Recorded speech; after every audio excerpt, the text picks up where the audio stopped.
Hello, everyone. This is Leo. We have finally gotten our case. If you were interested in watching what we pulled out of that, we will have the video uploaded.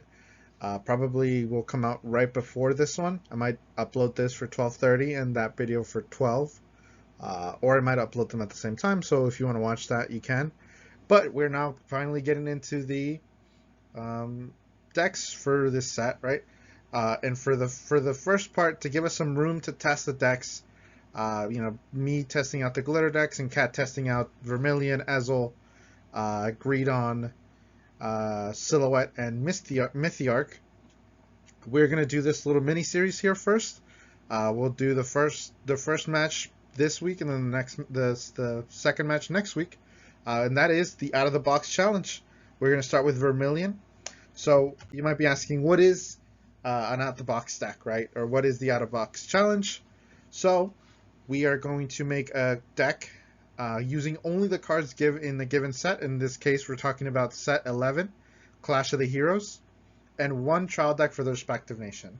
But we're only using the perfect cards and the triggers from the trial deck, nothing else.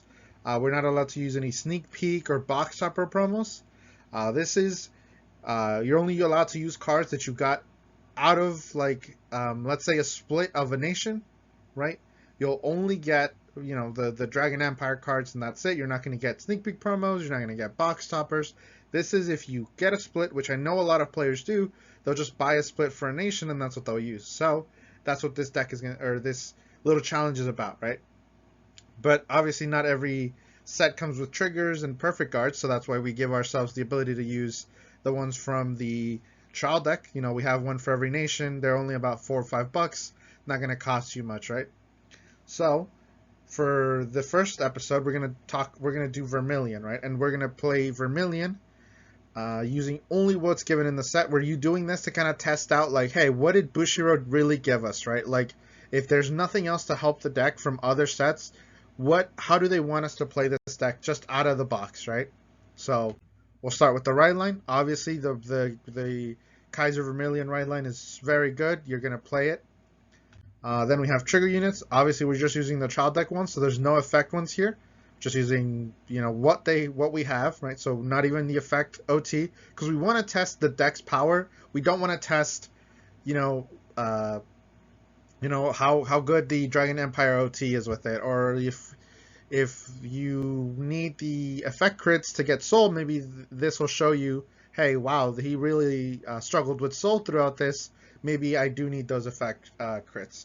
Or maybe you see that I was able to get a lot more value out of having front triggers happen, and I know a lot of people will immediately discard front triggers and go, no, I play 8 crit, I play 3 draw. Maybe this is one of the cases where you'd want to try fronts, things like that. I am also going to be learning the deck alongside you guys with this. I'll be play testing this deck, kind of getting the ins and outs ready for our game on Friday. But here we go, just simple triggers. Then obviously 4 perfect cards. These aren't the good perfect cards. These are the ones that came out in the UU Kondo trial deck. So, they're not even the good ones, right? Then we're all playing 4 Rising Phoenix. This card is the multi-attack extender. So whenever a card is bound during your turn by a card effect, if you have Vanguard with only Narukami for its clan, you can Soul Blast one and call this card to rear.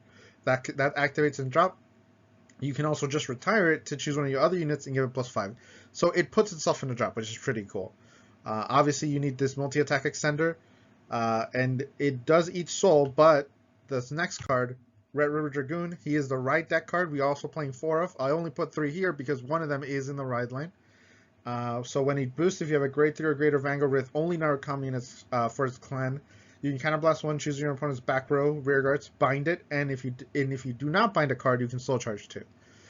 It's nice that you're able to get something regardless. You either get to remove stuff or you get to soul. You get some soul. Pretty good. Then we have Cannon Deptero. This is one of the cards that's not from the Dragonic Kaiser Vermillion deck, or what they gave you for it. But this card says whenever you play a normal order, you can Soul Blast 2, choose 2 units, and they get +5. You'll see why I decided to play this guy.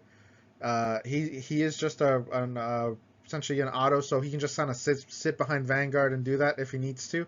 Provides you some extra power, and it uses Soul, which As you'll see as we go along, although the deck does use a lot of it, you do have ways to get it back, so he's not as hefty of a cost. And since you don't have to activate him, he can just sit there, be an AK body, but in worst cases, he can give you some extra power.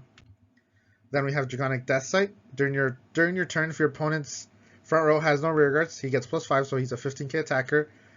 Pretty much all the time, because when he attacks the Vanguard, if you have a grade 3 or greater Vanguard with only Narukami for its clan, that is a recurring effect for a lot of these encounter decks. Soul Blast 2, choose one of your opponent's rear guards and bind it. If you did not bind a card, draw a card.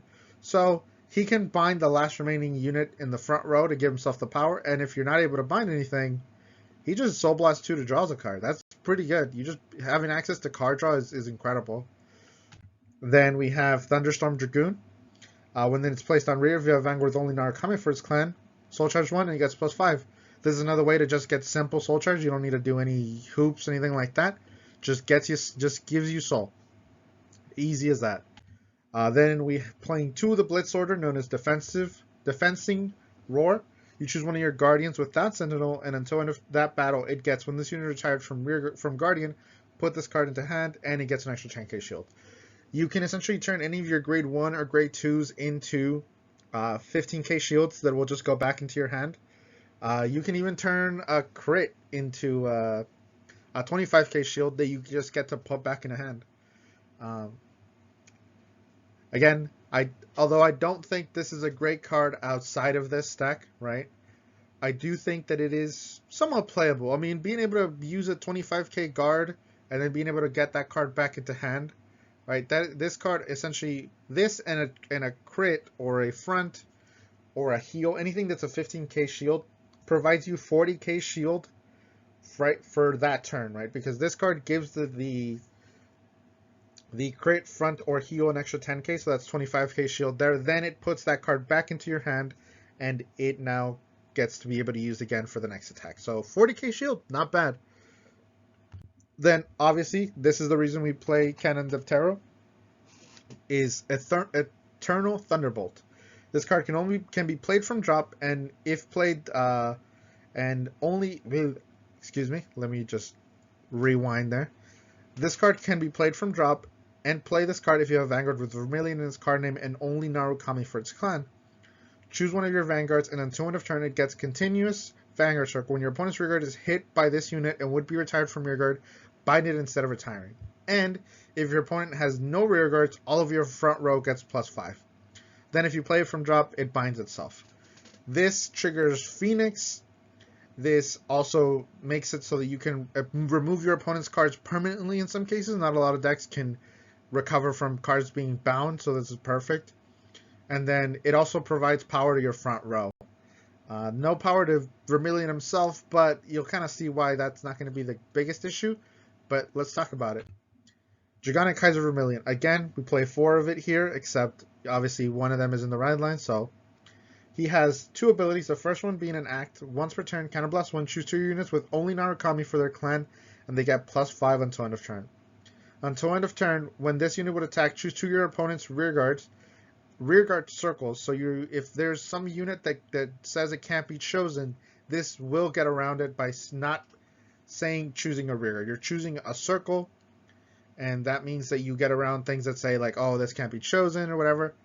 And then, so that's pretty good. And then Dragonic Kaiser Vermillion battles all the units on the chosen rear guards and your opponent's Vanguard. You get to attack 3 things for a counterblast, and you get to give 2 units +5. I think that's pretty good.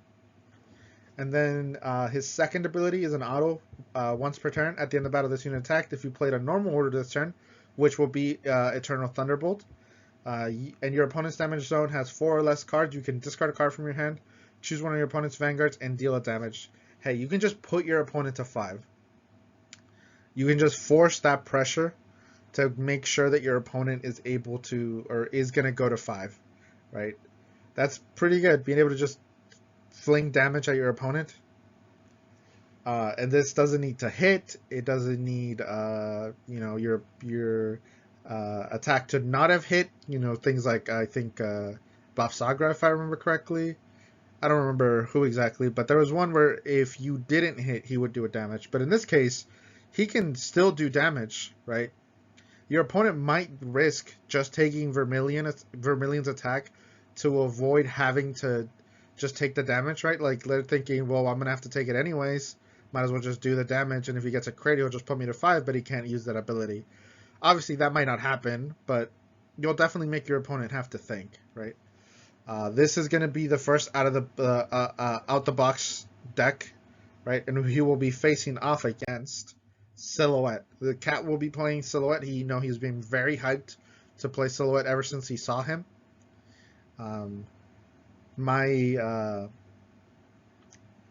What is it? Let me collect myself here.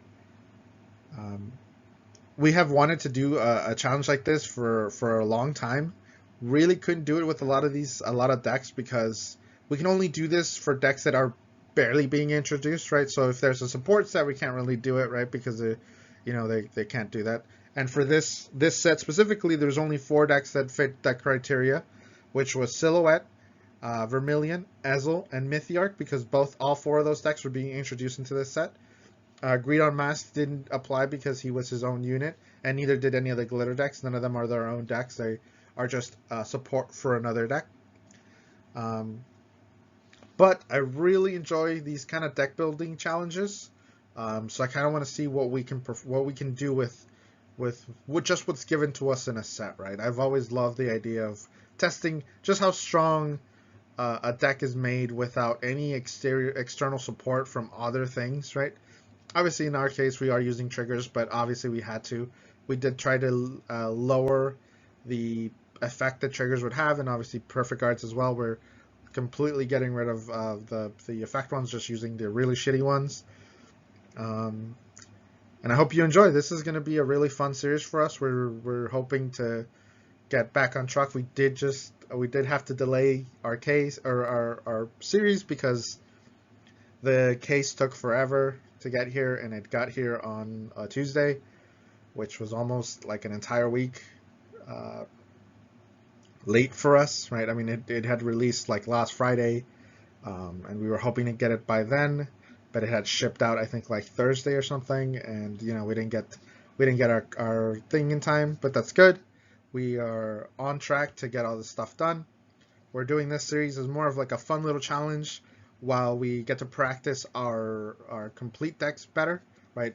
This build of Silhouette that we'll see in Cat's video for Thursday is not going to be the super optimized list. It's just going to be another just out the box deck list.